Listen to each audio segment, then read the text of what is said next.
I'm honored to be here with members of an alliance that has promoted safety and peace across the world.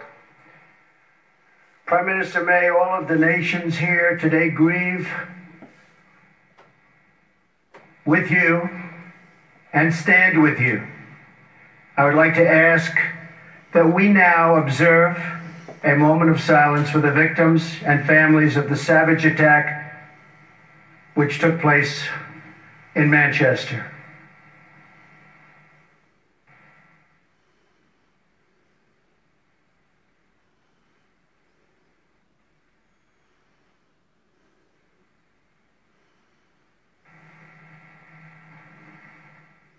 Thank you.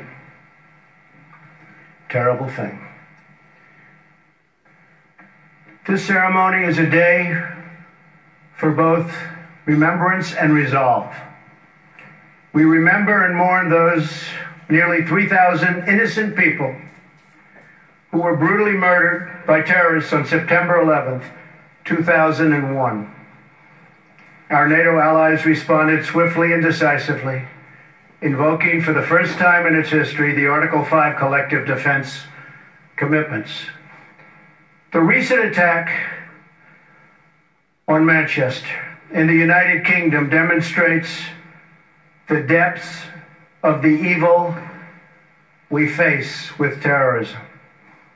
Innocent little girls and so many others were horribly murdered and badly injured while attending a concert, beautiful lives with so much great potential, torn from their families forever and ever. It was a barbaric and vicious attack upon our civilization. All people who cherish life must unite in finding, exposing, and removing these killers and extremists. And yes, losers. They are losers. Wherever they exist in our societies, we must drive them out and never, ever let them back in. This call for driving out terrorism is a message I took to a historic gathering of Arab and Muslim leaders across the region, hosted by Saudi Arabia. There I spent much time with King Solomon, a wise man who wants to see things get much better rapidly. The leaders of the Middle East have agreed at this unprecedented meeting to stop funding the radical ideology that leads to this horrible terrorism all over the globe.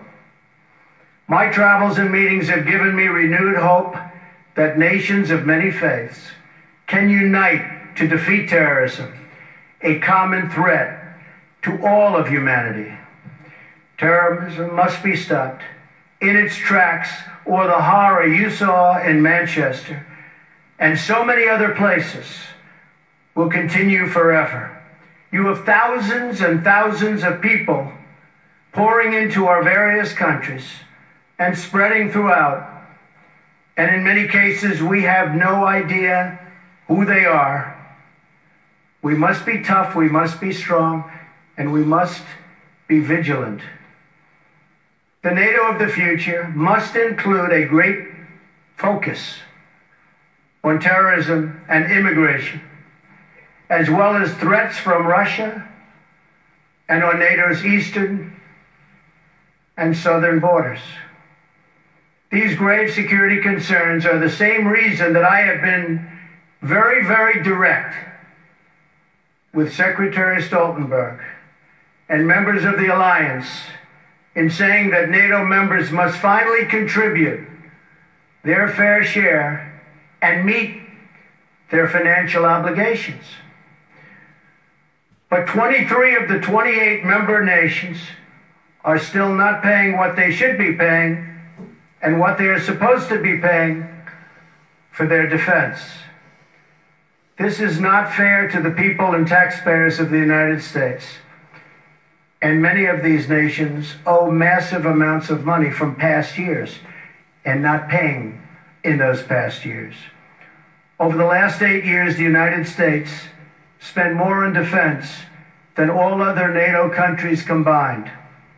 If all NATO members had spent just 2% of their GDP on defense last year, we would have had another $119 billion for our collective defense and for the financing of additional NATO reserves.